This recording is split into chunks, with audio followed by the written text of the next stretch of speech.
Hello, this is David Carlos from Victoria Air Photos. We're going to go over the IGO 3.0 Extreme mountain bike.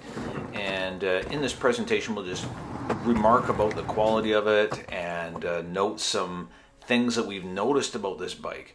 And we'll end it at the end of the video with some footage that we took of the bike in action, going down some pretty technical trails that you can view if you wish. So again, this is the IGO Extreme 3.0 bike. We're just going to have a comprehensive review. There'll be more videos I'll do later on this bike, going over some other angles, but this is just going to start here. Thank you. So closing remarks on this bike. It's not for everybody, but for those who it is for, it's a great vehicle.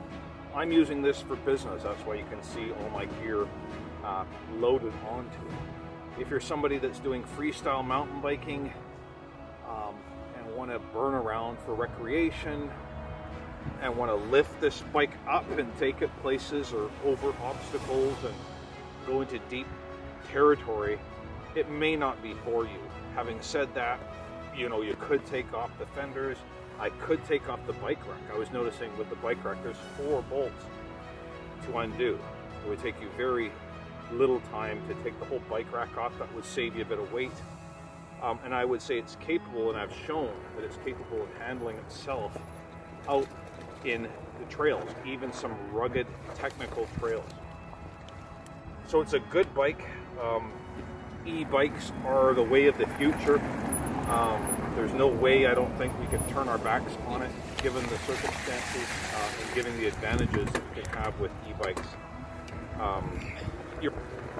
I can get as much workout as I want on this vehicle just by turning the power off. So it can be doing that. It's heavy duty. It is able to take all of this material here, all of this freight, and probably more. I still have room for a water bottle there or another piece of equipment. I have my bike lock in there along with all my camera gear and equipment. The battery is nicely folded away with it, which protects it, makes it more streamlined, and I think really improves the look of the bike and the overall presentation of it, and protects the battery as well. The forks are fine, they're not air, but again, for what I'm doing, I don't think I need them. All the components good. The power has been reliable. The drivetrain, wonderful. Shifters, great.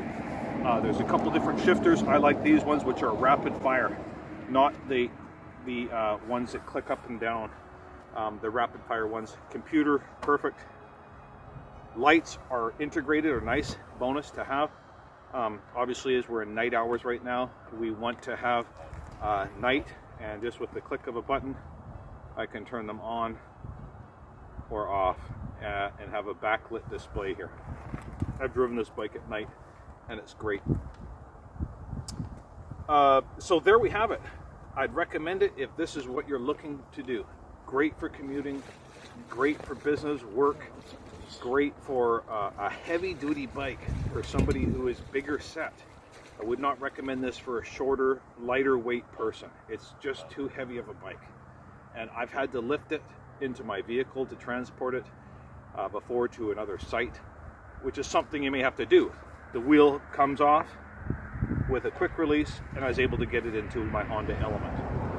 But it took some work, and it took some lifting of this vehicle, which is very heavy per se. But if you're looking for a light vehicle or a light bicycle, don't buy this one. You're going to be disappointed. So it's a heavy duty vehicle for heavy duty use, but I think that carries with it tremendous advantages because all this freight I've been packing onto this, no signs of anything wobbling apart or bending or cracking. It's heavy duty. It's a tank, but hey, tanks have advantages, right? And so that's what you go into this bike with it. Are you going to do jumps with it? No.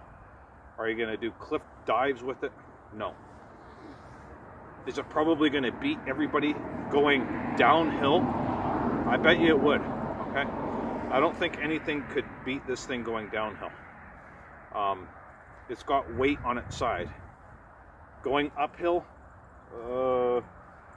I wouldn't promise to beat anybody going uphill on this thing. In fact, you're going to be pedaling and working it going uphill because of the weight and the fact that it's only 500 peak, or sorry, a 500 watt motor with a peak of 750. I wish they did a peak of 1,000 on this bike and made it a minimum of 750. I think that would have been a bit of a better balance with this bike. Maybe there's advantages to that because it won't burn the motor out. It won't burn the controller out, putting too much stress and too much load on the system. So that's possible that's good. It's a lower wattage, it's lower power. That might be a bit safer because it's not pushing me so fast, so quickly, so suddenly. And also, it's not putting big strain on the motor, which can burn out. So it's one of those with a smaller motor, maybe a bit more efficient, maybe a bit more longevity out of the motor, which is the great unknown with this bike, right? Will I come to this review one time and say, I'm sorry to report my motor burnt out after 700 miles or 700 kilometers? I don't know. I'm not there yet. Okay, I've had one motor burn out under 100 kilometers. In fact, it might have been under 50. This one's been doing well so far. What will it do in the future? That is the unknown with this technology. That is the risk that is involved with buying a bike, in this case for $2,500. So, so far, wonderful. It has a good lead, is a good lead horse. It's the only one I'd recommend on the market at this time in its price category. In its price category. Just because of overall, I don't have brake issues. The other ones had sloppy brakes. I don't have shifter problems. Decent waterproofing.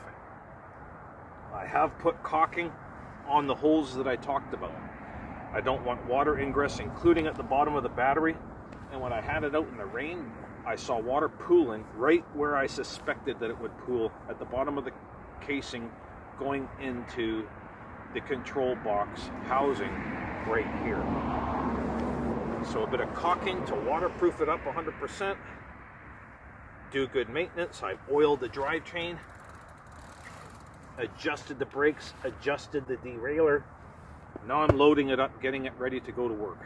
And I'm hoping that it'll be a good bike, good business investment, great bike to transport my drones in, to get it out there in the community and show people I can be 100% electric EV business with the electric drone coupled with the electric bike.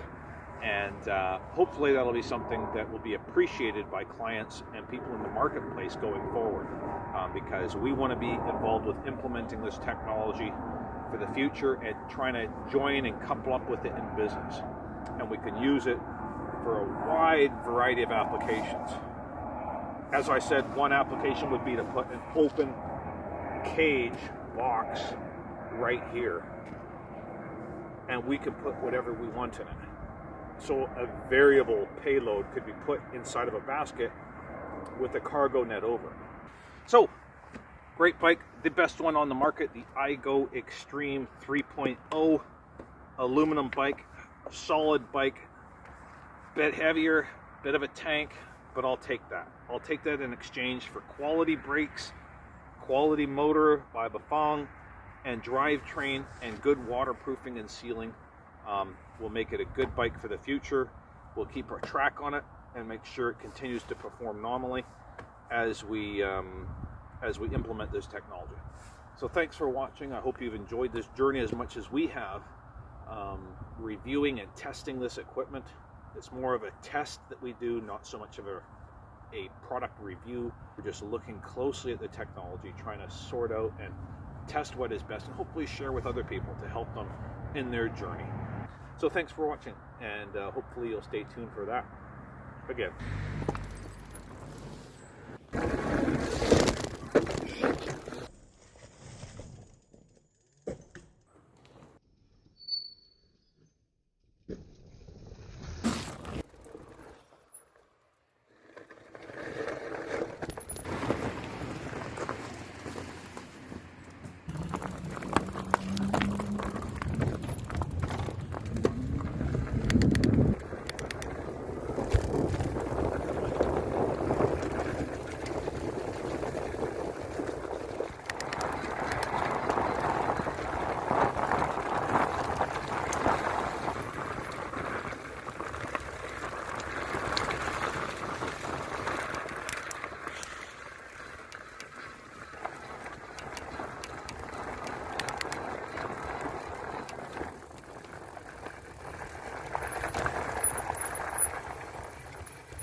here. I'm really working it here.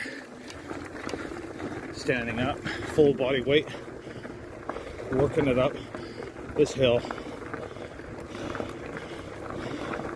So it needs a helping hand. There's no doubt about that at times.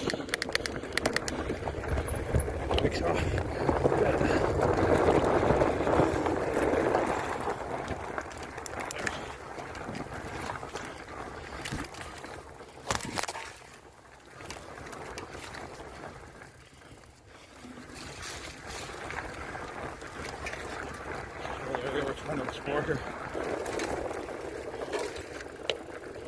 See how passable it might be.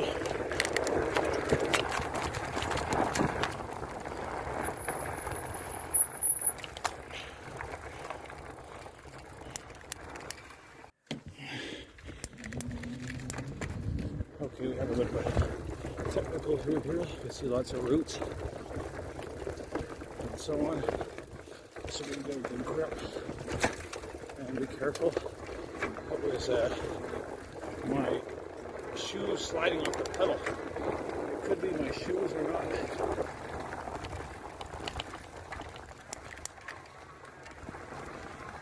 Pedaling a bit.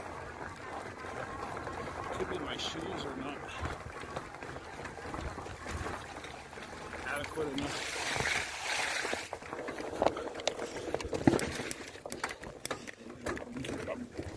Obstacle City, I can see why they call this caution. Looking ahead here. What do we got? Oh, lots of these. Bit of a river here. Oh, absolutely. Absolutely. Over here. And, oh.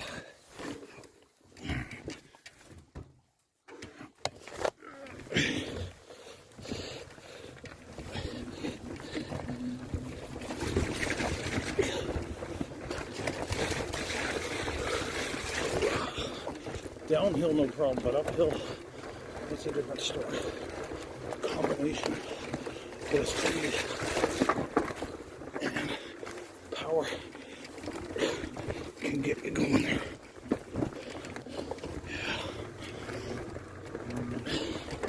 I might trim the power.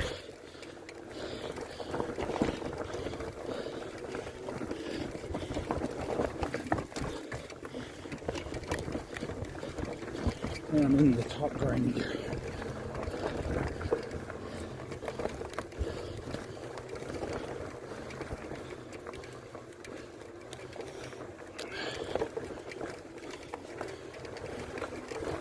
Giving it a bit of power. So this is an example of where you would not want to lose power on the mountain bike and find yourself towing it up a hill like this. That wouldn't be good.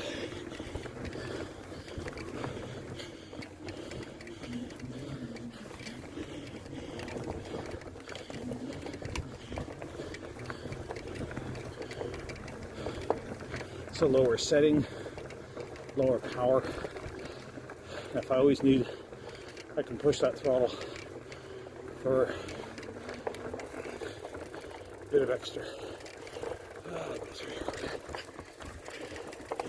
Nice.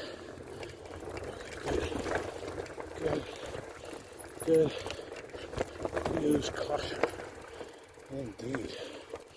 That might be a walker upper. This one. But that's okay. I'll let us test the walking capability of the vehicle.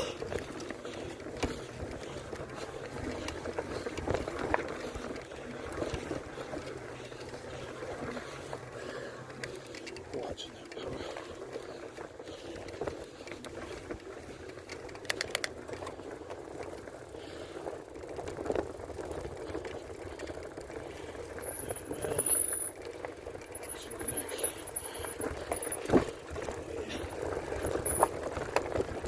Just beautiful.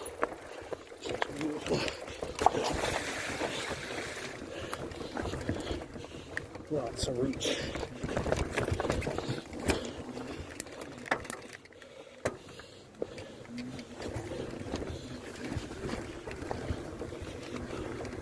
So it's doable. Watch those roots, especially wet ones. Oh yeah. So it's doable. There we go.